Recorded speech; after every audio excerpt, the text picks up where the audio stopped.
ये वीडियो पूरी तरह से शैक्षिक उद्देश्य के लिए बनाया गया है। ये लाइव इन रिलेशनशिप और विक्टिम ब्लेमिंग जैसे सामाजिक मुद्दों पर जागरूकता बढ़ाने के लिए है। लड़कियां शॉर्ट पहन के चलती हैं, हर कोई उनको देख के बोल देता है नंगी जा रही है। अब 25 साल की लड़की 4 जगह वो मुंह मार चुकी होती है, सब नहीं पर बहुत। मैंने हमेशा एक चीज ऑब्जर्व किया है, आप लोगों ने भी ऑब्जर्व किया होगा कि जितने भी कल्चरल और रिलीजियस लोग हैं, जितना भी लोग कल्चर का गाना गाते रहते हैं कि रिलीजन का गाना गाते रहते हैं, उन पे आप लोगों ने एक चीज हमेशा ऑब्जर्व किया होगा कि जब आप उनके हिसाब से नहीं चलते हो, आप उनके कल्चर के हिसाब से अपना जीवन नहीं जीते हो, तो वो आपके ऊपर अपना कल्चर थोपने के लिए आ जाते हैं। और जब थोपने के बाद भी आप उस कल्चर को नहीं मानते हैं तो वो आपको या तो गाली बकेंगे या बहुत सारी आपको कैरेक्टर सर्टिफिकेट देने लग जाएंगे, गंदगी कह देंगे, बहुत सारी चीजें आपको कहेंगे।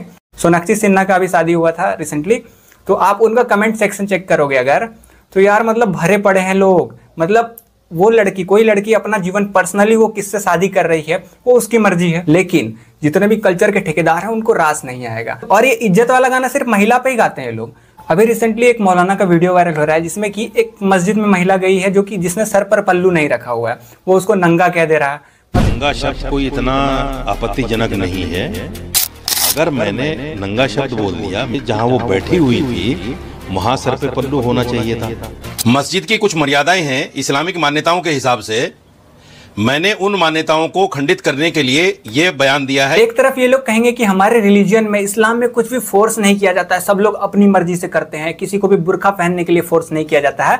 और दूसरे तरफ कोई महिला अगर साड़ी में मस्जिद गई है और बस उसने सर पे पल्लू नहीं रखा हुआ है तो वो इसको नंगा कहेंगे। नंगा तो ऑन कैमरा कहा है, बाकी ऑफ कैमरा तो क्या ही गाली आप दे सकते हैं, उसका कोई भरोसा नहीं है। अब जो लड़कियां शॉर्ट पहन के चलती हैं, हर कोई उनको देख के बोल देता है नंगी जा रही है। कुछ लोग कह देते हैं, कुछ लोग कह नहीं सकते, घूट पी जाते हैं। ये व्यक्ति, ये जो मौलाना है, इसका कहना है कि जो लड़कियां शॉर्ट्स पहन के घूम रही हैं उसको तो कोई भी नंगा कह देता है। तो इसका ये जो बयान है ये जस्टिफाइड है नंगा कहने वाला। लड़की की अगर पैर दिख जाए तो भी इनको दिक्कत है। कहा जाए लड़की बुर्खा में ही कैद रहे, वही आपके लिए बेहतर है। तुम बुर्खा करो तभी तुम ठीक हो। अब दोस्तों अगर मैं मर्यादित कपड़ों की बात करूं तो ये मर्यादित कपड़े होते क्या हैं, आप क्या पहनेंगे तो आप मर्यादित हैं।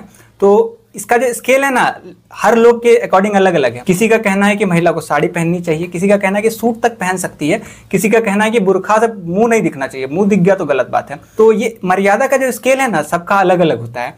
तो आप दूसरे के स्केल पे चल सकते नहीं हो। आपको खुद में जो कंफर्टेबल लग रहा है, अगर मुझे ये टी शर्ट पहनने में कंफर्टेबल लग रहा है, कोई आके कह देगा यार तुम साड़ी पहनो या तुम कोट पैंट पहने रहो हमेशा या धोती पहना करो, तो उसका बात तो मैं एकदम नहीं मान रहा हूँ। तो नॉर्मली ये पुरुष के केस में नहीं होता है, लेकिन महिला के केस में ऐसा होता है कि अगर कोई महिला नॉर्मली अगर हाफ पैंट पहन के सुबह दौड़ने के लिए जा रही है तो वहां पर बहुत सारे लोग ऐसे आपको मिल जाएंगे कहने वाले, जो कि कोई कह देगा दिखा रही है, अपनी टांगे दिखा रही है। इस तरीके का जो मर्यादा का स्केल है ना, सभी लोगों का अलग अलग होता है। अगर महिला ट्राउजर में जा रही है तो अब इससे भी बहुत सारे लोगों को प्रॉब्लम हो सकता है। कोई कहेगा अरे यार इसका तो शेप दिख रहा है। तो जो लड़की अंग प्रदर्शन से पैसा कमाने की कोशिश करती है उसका जीवन किस तरफ जाता है? अरे सॉरी भाई, ये अंग प्रदर्शन नहीं था। तो ये कपड़ों की मर्यादा वाली जो बात है दोस्तों, एकदम से डबल स्टैंडर्ड से, क्योंकि कोई और क्या कपड़ा पहन रहा है या नहीं पहन रहा है उससे मुझे क्या फर्क पड़ता है। अगर मुझे साड़ी बुर्खा घूंघट बहुत ज्यादा पसंद है, अगर आपको साड़ी बुर्खा घूंघट बहुत ज्यादा पसंद है तो आप खुद पहनिए ना। दूसरे पे फोर्स अगर आप कर रहे हैं तो आप ही गलत हैं। आपको जो कपड़ा पसंद है, जिस कपड़े में आप कंफर्टेबल फील कर रहे हो, वो कपड़ा आप पहन रहे हो। उसी तरीके से कोई महिला अगर अपने कंफर्टेबल कपड़े पहन ले तो आप कैरेक्टर सर्टिफिकेट देने लग जाते हैं। देश संकट में है। कोई कहेगा शॉर्ट्स नहीं पहनना चाहिए महिलाओं को, और इसका ये सबसे बड़ा कारण क्या देते हैं ना कि जो महिला बुर्खा पहनती है, जो महिला पूरा ढका हुआ कपड़ा पहनती है, उनके साथ रेप नहीं होता है। वो लोग दूसरों को उत्तेजित नहीं करती हैं और उनके साथ रेप नहीं होता है। तो मैं आपको बता दूं कि 4-4 साल की बच्चियों का भी रेप हो रहा है। जो महिला बुर्खा पहन रही है उसके साथ रेप हो जा रहा है। The burqa-clad woman was allegedly harassed by an unidentified man in... तो ये जो कपड़ा आप कह रहे हैं ना कि कपड़ा अगर महिला फुल पहनती है तो उसका रेप नहीं होगा, इसका कोई दूर दूर तक नाता नहीं है रेप से। और जो रेपिस्ट है वो, उसको पता है कि अगर कोई महिला बुर्खे के अंदर है तो महिला का बॉडी पार्ट कैसा है उसको पता है, और अट्रैक्ट होने के लिए तो इमेजिनेशन काफ़ी है। जो अट्रैक्ट होगा, जो रेप कर सकता है, वो इमेजिन करके भी उसको पता है कि अंदर क्या है, तो उसको बुर्खा खोलने में ज़्यादा टाइम लगेगा नहीं और रेप करने में ज़्यादा टाइम लगेगा नहीं। तो ये कपड़ों वाला जस्टिफिकेशन जो आप लोग देते हैं ये बहुत ही वाहियात लगता है। जब किसी महिला के साथ रेप होता है, जब कोई महिला के साथ गलत होता है, तो ये कहा जाता है कि उस महिला की इज्जत लुट गई, उस महिला ने अपना इज्जत खो दिया। तो यार जिसने गलत किया, जिस पुरुष ने गलत किया उस महिला के साथ, गलत करने वाले का इज्जत गया या जिसके साथ गलत हुआ उसका इज्जत चला गया। तो ये जितने भी लोग इज्जत और मर्यादा की बात बोल के आपको कोई काम करने से रोक रहे हैं, तो वो बस अपनी बात को आपके ऊपर फोर्स कर रहे हैं। इज्जत और मर्यादा जैसा चीज कोई एग्जिस्ट करता नहीं है। जैसे कि मैंने आपको बताया कि सबका मर्यादा और इज्जत का स्केल अलग अलग है, तो आप सब पे फिट बैठ भी नहीं सकते हो। अभी कुछ टाइम से एक कथावाचक का वीडियो वायरल हो रहा है, जिसमें कि वो कथावाचक कह रहे हैं कि लिव इन रिलेशनशिप में रहने वाले लोग गंदगी हैं, वो लोग अपवित्र हैं, वो लोग समाज में गंदगी फैला रहे हैं। तो इन कथावाचक का यहाँ पर यही कहना हुआ कि अगर कोई व्यक्ति इनके कल्चर को फॉलो नहीं कर रहा है, इनके कल्चर में है कि एक विधि से शादी होती है, उसके बाद पति और पत्नी साथ में रहते हैं, पत्नी सिंदूर लगाती है, मतलब इनके कल्चर को अगर कोई व्यक्ति फॉलो नहीं कर रहा है या फिर इनके कल्चर के कोई पार्ट को कोई व्यक्ति अगर फॉलो नहीं कर रहा है, तो वो गंदगी है समाज में।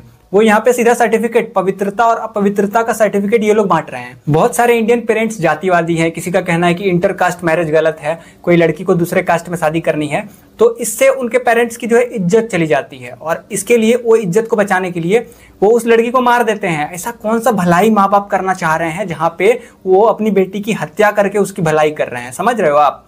और ये कहेंगे कि लव मैरिज अगर हो जाए तो लड़की के साथ गलत हो जाता है, तो अरेंज मैरिज हो रहा है तो कौन सा सही हो रहा है। गलत होने के चांसेस तो हर जगह हैं। अरेंज मैरिज में भी कई बार महिलाओं की हत्या हो जाती है, अरेंज मैरिज में भी कई बार पति की हत्या हो जा रही है।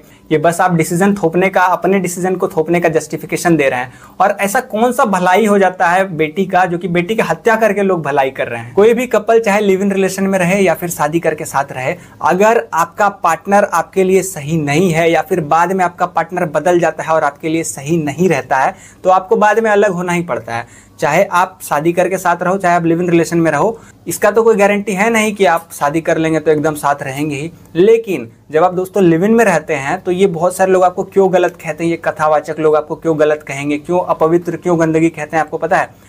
आप जब लिव इन रिलेशन में रहते हो तो उनका कल्चर आप त्याग देते हो, मतलब उनका कल्चर फॉलो करके आप साथ में रह नहीं रहे हो, तो फिर वही टाइपिकल कल्चर और अपना धर्म थोपने वाला जो मानसिकता है वो यहाँ पे आ जाता है और उसके बाद ये आपको गलत सलत कहने लग जाते हैं, गंदगी कहने लग जाते हैं। बाकी इनके पास लॉजिक कुछ नहीं होता है, ये बस आपको कहेंगे ये गलत है। क्यों गलत है, तो वैसा उसका कोई लॉजिक है ही नहीं, जैसा कि मैंने आपको पूरे वीडियो में बता दिया।